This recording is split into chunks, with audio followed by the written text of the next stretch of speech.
Oi, pessoal. Espero que estejam todos bem. Hoje a gente vai resolver algumas perguntas a respeito do tema Renascimento Cultural e Reforma Protestante. Vamos lá? A primeira questão é uma questão do Enem. Sempre que se evoca o tema do Renascimento, a imagem que imediatamente nos vem à mente é a dos grandes artistas plásticos e de suas obras mais famosas, amplamente reproduzidas e difundidas até os nossos dias, como a Mona Lisa e a Última Ceia de Leonardo da Vinci, o Juízo Final, a Pietà e o Moisés de Michelangelo, assim como as inúmeras e suaves Madonas de Rafael, que permanecem ainda como o modelo mais frequente de representação da Mãe de Cristo. Como veremos, de fato, as artes plásticas acabaram se convertendo num centro de convergência de todas as principais tendências da cultura renascentista. Esse movimento cultural inserido no processo de transição da modernidade europeia caracterizou-se pela letra A, validação da teoria geocêntrica, letra B, valorização da integração religiosa, letra C, a afirmação dos princípios humanistas, letra D, legitimação das tradições aristocráticas, letra E, incorporação das representações góticas. Então, a resposta dessa questão é a C, tá? Afirmar os princípios humanistas. Por quê, galera? Observe aqui. O Renascimento, ele tinha a característica que representava essa fase do Renascimento, ela buscava trazer valor às imagens gregas e às clássicas romanas, entendeu? Então, o humanismo, ele foca nesses detalhes clássicos, trazendo eles de volta, né, dos gregos e dos romanos, e ele também coloca, de certa forma, o homem como destaque. Então, ele é o centro dos detalhes, né? Sendo assim, ele também não tira os detalhes da humanidade. Vamos lá, questão 2 é uma questão da UFPR. Considere o trecho abaixo. Se numa conversa com homens medievais utilizássemos a expressão Idade Média, eles não teriam ideia do que estaríamos falando. Como todos os homens de todos os períodos históricos, eles viam-se na época contemporânea. De fato, falarmos de Idade Antiga ou Média representa uma rotulação a posteriori, uma satisfação da necessidade de se dar um nome aos momentos passados. No caso do que chamamos de Idade Média, foi o século XVI que elaborou tal conceito, ou melhor, tal preconceito, pois o termo expressava um desprezo indisfarçado em relação aos séculos localizados entre a Antiguidade Clássica e o próprio século XVI. Este se via como o renascimento da civilização greco-latina, e, portanto, tudo o que estivera entre aqueles picos de criatividade artístico-literária, abre parênteses, de seu próprio ponto de vista, é claro, fecha parênteses, não passara de um hiato, de um intervalo, logo, de um tempo intermediário de uma Idade Média. Aponte 3 críticas realizadas pelo Renascimento ao modo de organização política, econômica e cultural do período que denominamos hoje como medieval. Então, aí eu trouxe para vocês que eles criticavam o teocentrismo, que o teocentrismo até então era a religião ali, né, como foco. Então, esse renascimento ele vem trazer o homem como foco, tá? O homem como centro de todas as coisas, certo? Eles criticavam a fé, porque no renascimento eles começaram a valorizar a razão, tá? E um terceiro ponto aí, eles criticavam essa formação feudal, que era em torno de terras, certo? Porque eles já eram ligados a atividades econômicas e ao individualismo daquele homem. Fechou? Vamos para a próxima, então. A letra B. Indique 3 características econômicas presentes na Idade Média. Tá? Então, no caso, a economia era feudal. Essa economia feudal era em torno de terras, então ela era agrária, certo? Mas havia uma baixa produção ali, tá? Porque aquele feudo, ele era autossuficiente, ele produzia para ele mesmo. Não era de importação, não era de grande comércio, não era para fazer circular a economia local, apenas para autossobrevivência. Então, vamos aí para a questão 3, uma questão do Enem também, galera. Assentado, portanto, que a escritura, em muitas passagens, não apenas admite, mas necessita de exposições diferentes do significado aparente das palavras. Parece-me que, nas discussões naturais, deveria ser deixada em último lugar. Então, o trecho extraído da carta escrita por Galileu, cerca de 30 anos antes da condenação do Tribunal de Santo Ofício, discute a relação entre ciência e fé. Problemática cara do século XVII. A declaração de Galileu defende que, letra A Bíblia, por registrar literalmente a palavra divina, apresenta a verdade dos fatos naturais, tornando-se guia para a ciência. Letra B. O significado aparente daquilo que é lido acerca da natureza da Bíblia constitui uma referência primeira. Letra C. As diferentes exposições quanto ao significado das palavras bíblicas devem evitar o confronto com os dogmas da Igreja. Letra D. A Bíblia deve receber uma interpretação literal, porque desse modo não será desviada a verdade natural. E letra E. Os intérpretes precisam propor, para as passagens bíblicas, sentidos que ultrapassem o significado imediato das palavras. Então, a resposta desta questão é a letra E.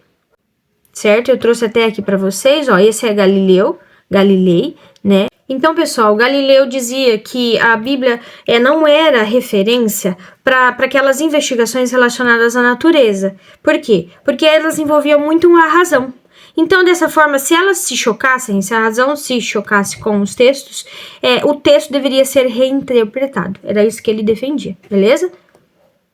Então, a questão número 4 é da UFG, tá? Leia o texto a seguir.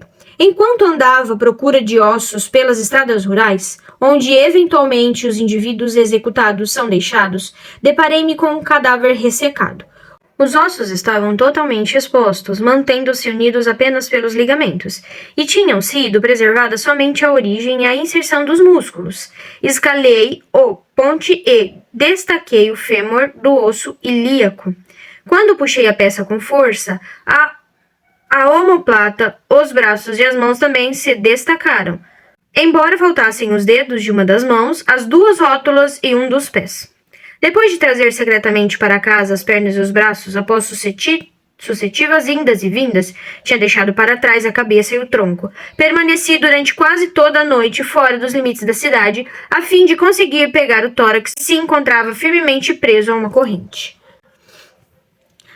Datada de 1543, a narração do médico Andreas Vesalius considera o precursor dos estudos de anatomia moderna. Indica a formação de um novo modelo de conhecimento do período, com base na leitura do texto e considerando os contextos históricos.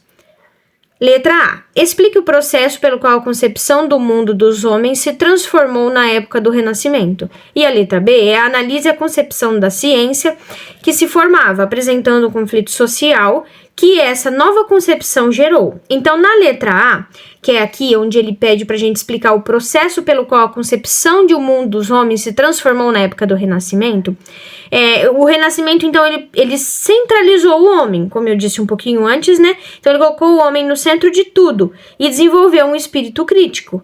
De certa forma, esse texto era de um médico que estava trabalhando com a razão, estudando para o desenvolvimento de novos descobrimentos. Então, a letra B, ele pede para analisar a concepção de ciência que se formava, apresentando um conflito social que essa nova concepção gerou. Então, é uma observação e experimentação empírica. Empírica é aquilo que a gente prova através da prática, tá? Então, ele realmente estava usando o corpo humano para estudá-los, certo? E um conflito social é que essa dissecação dos cadáveres foi condenado pela igreja.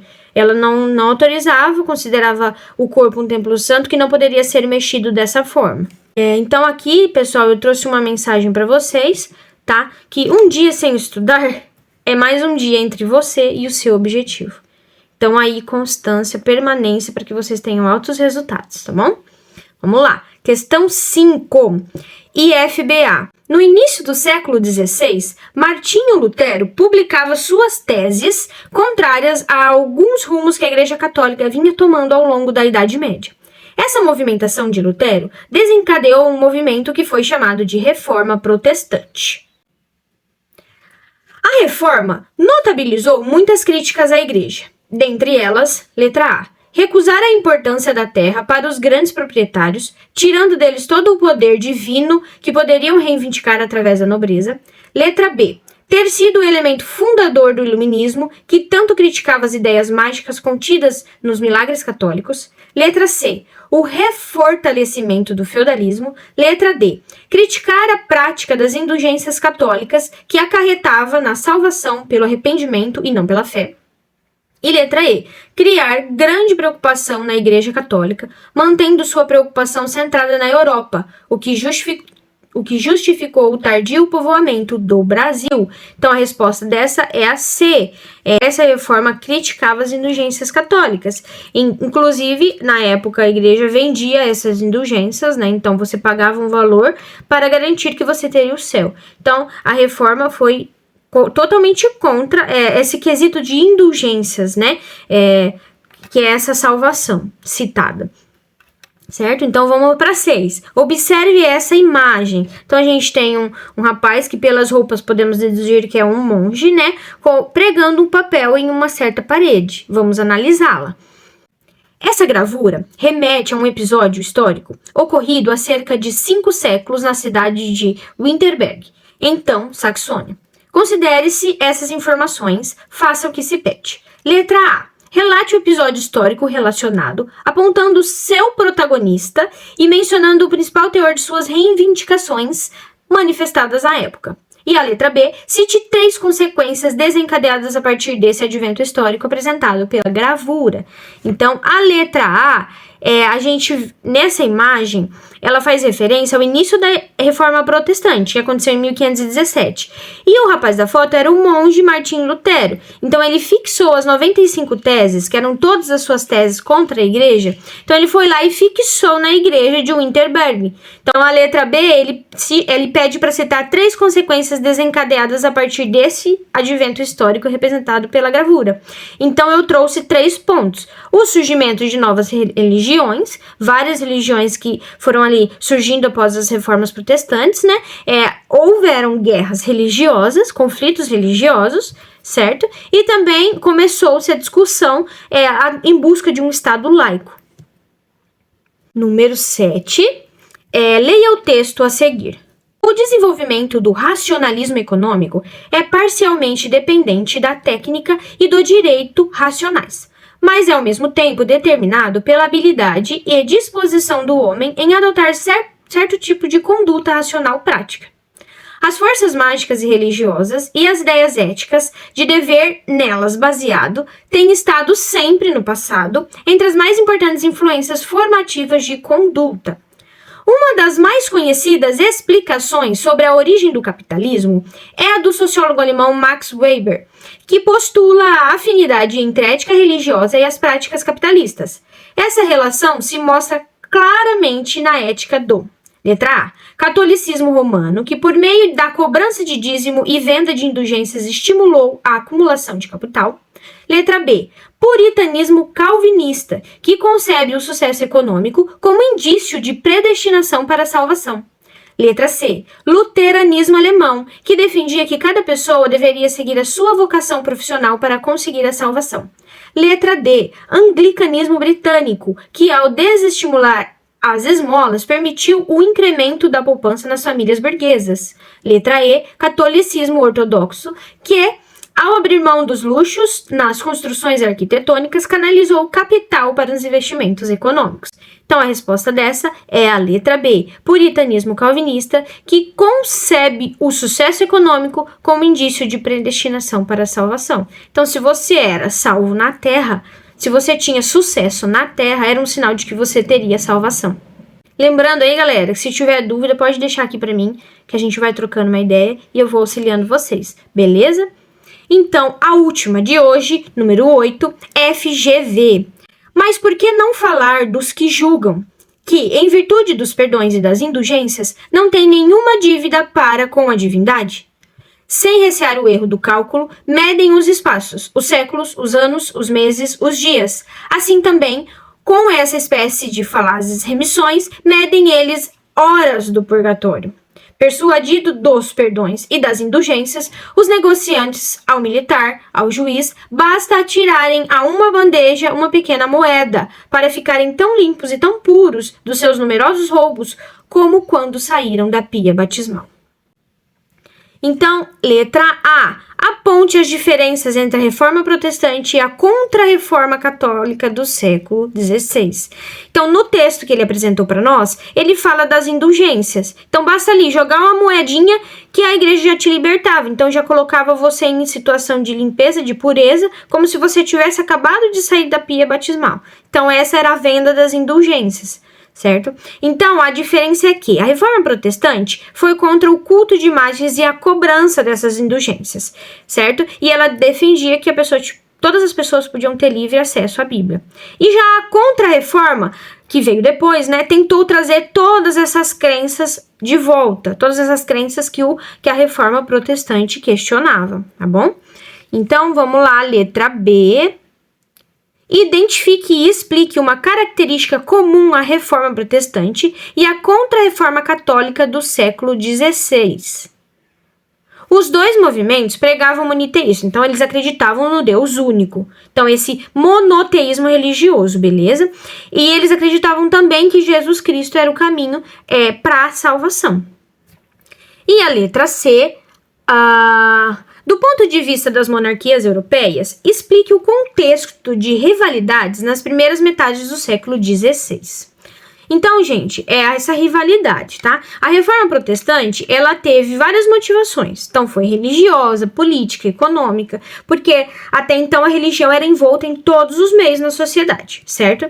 Então, dessa forma, havia um jogo de interesse ali presente. Beleza? Então, além disso, essa reforma, ela ajudou ali, ela contribuiu para a existência de vários conflitos, tá? Então, não somente religioso, mas também ali das monarquias, né, nacionais, dos reis ali presentes, tá?